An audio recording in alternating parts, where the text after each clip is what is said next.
A brain-computer interface is a system that allows direct communication between the brain and an external device by passing the body's normal output pathways like nerves and muscles. Essentially, it translates the brain's activity into commands that can be controlled, that can control external devices and applications. So there was Anthony, Xavier, Tammy, and Erik. And the people that were doing this. So pause here. I'm just going to show you. So remote patient monitoring is a virtual health solution that allows healthcare providers to remotely monitor a patient's health status using technology. And it enables patients to share their health data like vital signs and symptoms with their care team from home, facilitating proactive care and potentially preventing hospitalization or emergency room visits. So now when you combine the two, yes, brain-computer interface technology, particularly combined with remote patient monitoring, can potentially help patients to walk, especially those with spinal cord injuries or other impairments. Brain-computer interface can translate the brain signals into commands that control external devices like robotic exoskeletons, stimulate nerves or muscles, enabling movement. Remote monitoring allows real-time adjustments to support during rehabilitation and daily use. So basically, they could hijack the human body with this, and I'll just show you here something else. So as right now I'm looking at on my cell phone, right? So televisions, computers, and cell phones emit digital pulses. So right there you could set it. I said my cell phone, that was an example of me being hacked by a digital impulse that made me not be able to communicate for a second, because cell phones emit digital pulses in the form of electromagnetic radiation. So right here, yes, theoretically computational. Again, that happened right there when I said about that computational. Yes, theoretically computational medication. Once again, this is proven that they're using this technology against me. So that was first there was Anthony and then Erik, they're patients at the Surrey Hospital, now Tammy. So yes, theoretically computational medicine, I could read it. So once again, they're hacking my brain here. So yes, theoretically computational medicine could leverage digital impulses to trigger nanotechnology-based drug delivery. So that means they could add medicine or they could hack your brain. As you could hear, if you listen to all my videos, I don't stutter whatsoever like that. I'm able to pronounce words consistently throughout my entire videos. But I'm just trying to prove what they do to my body. And this is Erik pretending to be me at this point, because they're able to superimpose people. So one more thing, I'll show you that. There we go. There should be in here somewhere. Brain computer interface. Maybe I didn't add this one. Oh, DNA transfer could be DNA can be transferred between organisms, even with the same organism, through various mechanisms, resulted in sharing of genetic attributes. So this means people could superimpose themselves over you. And once again, I'm Christian Erik Arne Meyer. I'm a blonde-haired, blue-eyed white guy. So my name's Christian Erik Arne Meyer, and with remote patient monitoring that anybody, like any organized crime, can find out about, and brain-computer interface, they're able to superimpose themselves. Watch when I disconnect.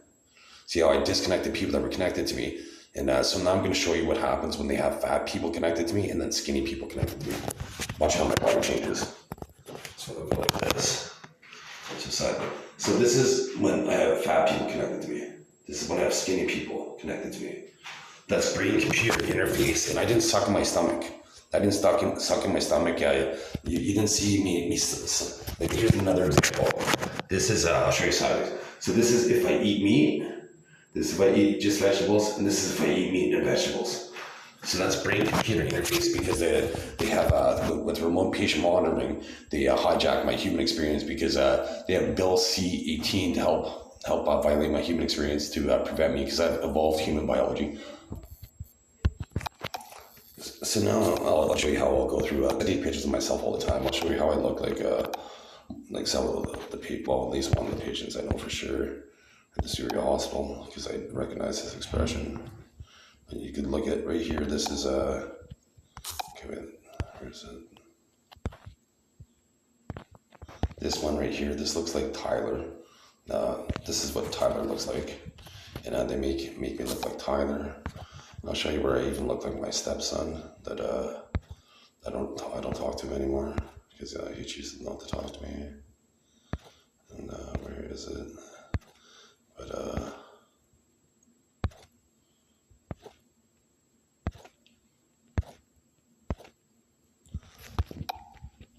this one, look how skinny my face is in this one. You can see how I look different in every picture. This is because of brain-computer interface and DNA transfers between organisms. They pretend to be me. That's why in the Canadian healthcare system, I'll just show you this in a second. I'm trying to find the one with Josh. I'll maybe move to the other side. I was looking in the right-hand column because that's where it was last time. So you can see how I look different in this video here. And so I'm trying to see in this video right here how I look like distinctly different people. And these are all around the same time frame. And but that one I kind of look like Josh. Maybe I copied the file out of there. But this is, look at how I look different in every video, every picture, because they have different people connected to me with the brain-computer interface.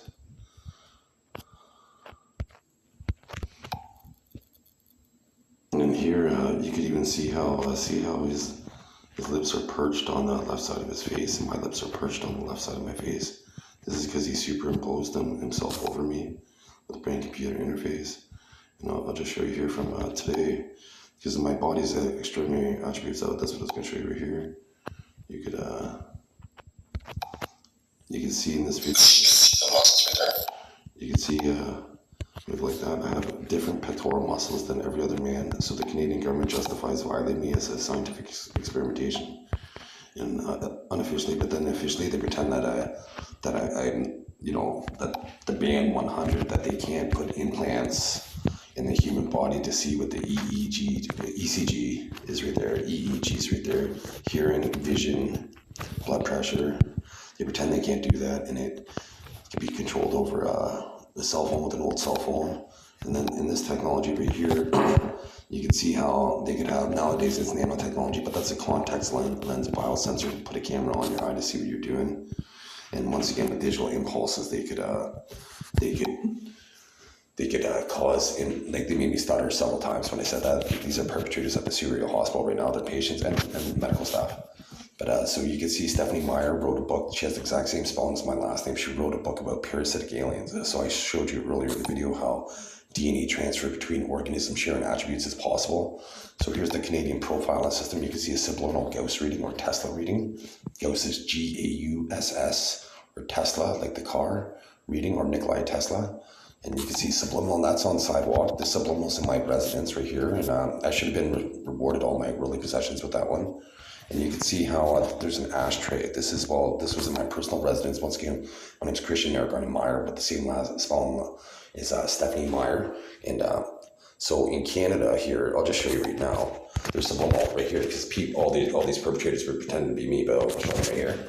So right here, you'll see subliminal, like right in there, where my name's Erik Arne Meyer. And so I'm just gonna go back here. So my name's Erik Arne Meyer right there. You can see how I run the system. There's a subliminal system. So once again, I'll show you here. My name is Erik Arne Meyer, completely and 100% of the time. And right there, where I run the system, there's a subliminal phase. Because I'm able to feel this. I don't see the subliminals, but I'm able to feel the magnetic fluctuations within. So here's them using digital impulses. These weren't present in my videos a few days ago, so I have to defend myself. I have to send digital impulses back to people, and they won't be able to make me stutter now. So I can read all, like, once again, it's computational medicine. They won't be able to make me stutter because I'm defending my brain. I'm sending digital signals back to these perpetrators, and they're not going to be able to do this anymore. And all I'm going to do is, all I try to do is show the system how they violate my human experience, and I try to show the police that watch me, give them better methods to stop human rapists, and they never implement those protocols. So they're going to have a hard time explaining this to the Canadian public in the future. So you can see right here, yes, digital impulses can influence the subconscious and potentially activate technology. So I'm just going to show you this video here. You can clearly see that looks like a 2 and that looks like a 5. It's because it's the year 2025. But it also looks like a spider overall, because that's an ambiguous image. And my scar never looked like a 25 beforehand. And I'm trying to remember one more thing here. But with that digital impulse is that they're able to edit part of my brain with particles and cut out part of my brain to be able to forget. So they're blocking the word of the image in my brain to make me forget. And so all these perpetrators, here's all the subliminal readings. I'll just show you once again. Here's all the perpetrators that were, just making sure I'm recording. There's all the perpetrators that were hijacking my human experience right there. With that brain-computer interface, and they're not, most of them aren't doctors or anything like that. So I'll show you right here. This is evidence from, you can see nanotechnology evidence there. When I blew my nose, and this is what the mucus looked like. You can see the green mucus there, and you can see the nanotechnology reflection there, but it's hard to see the one there or there because they try to hide their evidence. So I'm just going to pause and go through my videos here. This video is from earlier today, like I made, but it's from July 13th, but you can see how I didn't have any wrinkles under my eyes. And then if in the same video, I then ended up having wrinkles under my eyes with brain-computer interface, and then a few seconds later, I didn't have wrinkles under my eyes. How's that possible? So the screen recorder that I'm using is called MobiZen, and the screen recorder doesn't have built-in wrinkle reduction capability. That was a digital impulse that hacked me at that home. So once again, the MobiZen recorder doesn't have wrinkle reduction features built in for its videos. And no, it's not possible for somebody to develop wrinkles on live video and then have them disappear instantly without any physical impairment. So that was Xavier and Tammy G that were hijacking my human experience call. That's what it was. So Form 333 in Ontario, I'll just show you it here. They incorrectly use the wrong tense, right? And you got to remember that they're doctors. But in Form 333, Form 3, mental health are not capable to consent to treatment. Let's see.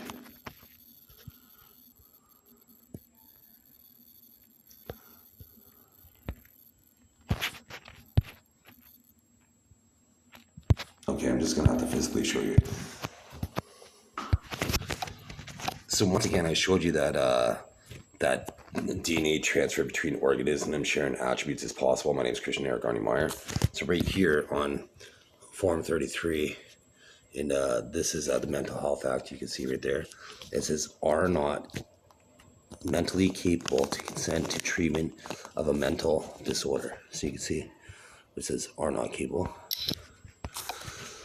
So anyways, are is plural and is a singular. I'm an individual. My name's Erik Arne Meyer. So I'll just show you something else real quick. So this is the notes from Dr. Chinedu Ogbonna, Ogbonna. So Christian maintains that he has unique anatomy and removes her shirt to show her sternum. So he goes from talking about me being a he to being a her several times.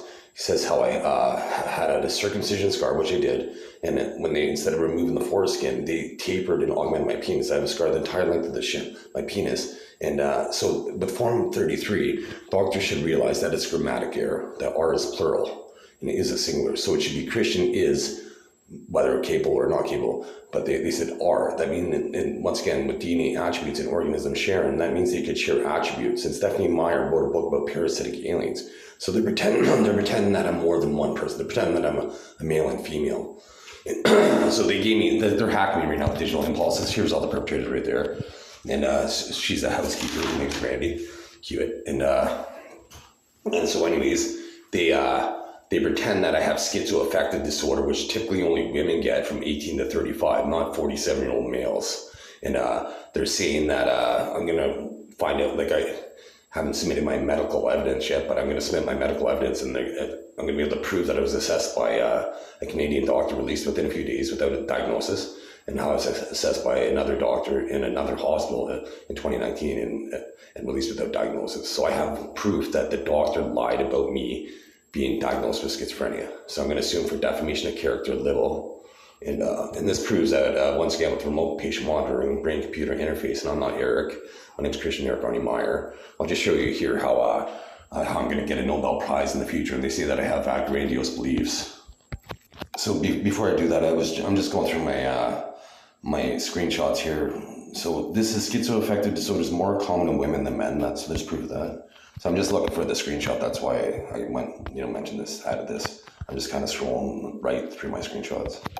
So it's not disorganized thinking. I'm still looking for the screenshot to show well I'll get the Nobel Prize. So here's another one that's important. Scientists decode brain activities to eavesdrop from what we hear.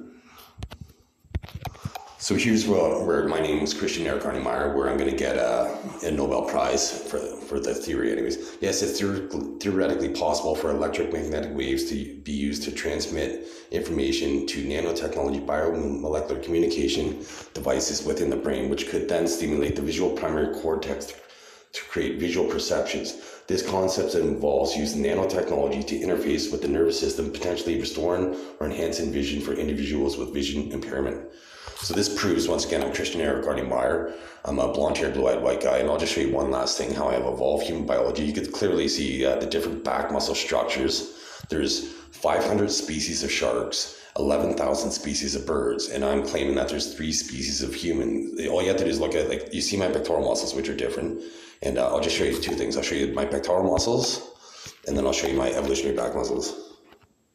So once again, on the left here, this is typical male biology. You can see there's no ridges in this. Like, here's the sternum. There's no ridges whatsoever on this male's biology.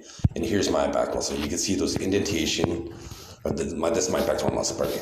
Erik hijacked me there to say that with digital impulses. And for looking at my cell phone, that's what's causing this. So because where I'm standing, they think they could hijack and read my human experience. Once again, my psyche's used to evade profiling. So you can see the ridges on my pectoral muscles, which are different than the average, like the other guy. And so you can see here's where there's the 3 species of humans. You can see how this guy has indentations in his back muscles, and he has a different structure there. So this is generation 1 biology. Here's my son. He's equivalent to generation 1.5 biology. He has a different back muscle structure than the guy on the left. And then this is my back muscle. My name is Erik Arne Meyer, and people with DNA that organism sharing, they pretend to be me for my claim. And so here's my back muscles. You see how I have a V, which is considerably different from the guy with the generation 1 biology, particularly at the bottom. You can see how it comes down like this and it goes like this at the bottom. It's rounded at the bottom, and mine is almost a straight V at the bottom.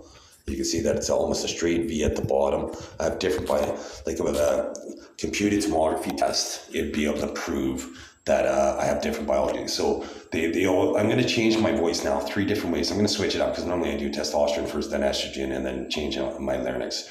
Right. So I'm going to change my voice with estrogen first, and then testosterone, and then through my larynx. So when I change it through my larynx, so pay attention to how much, when I do this, how much my mouth moves when I change it through my larynx compared to when I change it with my estrogen or testosterone. So this is me adding estrogen to my brain. You can hear how soft my voice is. Now this is me adding testosterone to my brain. You can see how much how my right side of my cheek here kind of lifts up like this when I add estrogen or testosterone. But now this is when I change my voice, my larynx, and you can see how it doesn't go up like that because I'm actually physically changing it in my larynx. So if a doctor was to feel my larynx now when I'm changing my voice, it reverberates or it shakes more compared to when I have my estrogen add an estrogen to my brain or testosterone. So when I add testosterone in my brain, so when I do the testosterone or estrogen, this is why in Form 33 that they pretend I'm a hermaphrodite or that I'm a male and a female, because my unique capabilities to pretend that I don't have evolved human biology. And this is over, like I proved scientifically that DNA can be transferred between organisms. And Stephanie Meyer, with the same spelling as my last name, wrote a book about parasitic aliens. I'm complaining about parasitic humans, and with brain-computer interface and remote patient monitoring and digital impulses, they could hijack the body. They can make somebody walk. That means they could hijack the body, and they could cause them to step on certain Gauss readings in Canada to justify rape in their human experience, as if organized crime isn't aware of this. I'm going to email this to all news agencies throughout the world. I've already sent a bunch of proof to other news agencies, about how schizophrenia is man-made, and throughout the world, like different, like you can't bribe everybody. And so once again, I came up with Wi-Fi paper currency. Wi-Fi paper currency means that if people get a bribe, like say there's a large sum of money, like say $10,000 or more than that, lots of money, even $300, right? People don't need, like they have debit cards, bank cards. They don't need money more than $100 on them. And if they were to get a bribe for $1,000, like $10,000, whatever, it would be on the internet, and then it would show that it's on the internet, and then it would reveal criminal culpability. Because why is like this judge always getting $1,000 in cash? Right, because they're on the take. that would indicate. Or if all of a sudden money's always showing up at this house, and it would indicate there's a possibility that they're a drug dealer, especially if there's high traffic.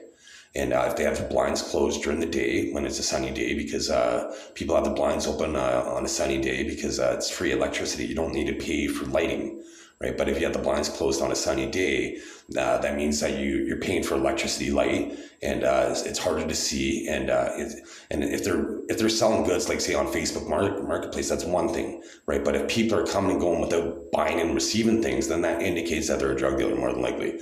Like if they're 20 years old, you're going to have, say, maybe 5 friends that show up every day. But when you're 30 years old or 40 years old, you don't have 5 friends. You don't have coffee with 5 different people every day. You're a drug dealer more than likely.